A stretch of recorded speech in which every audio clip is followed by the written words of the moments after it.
మంచివాడు గొప్పవాడు నా యేసు పరిశుద్ధుడు. కట్టుదును పాతాళలోక ద్వారములు దాని ఎదుట నిలువనేరవని నేను నీతో చెప్పుచున్నానని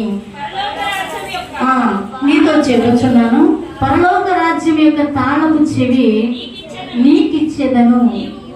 నీవు భూలోకమందు దేని బంధింతువో అది పరలోకమందును బంధించబడును.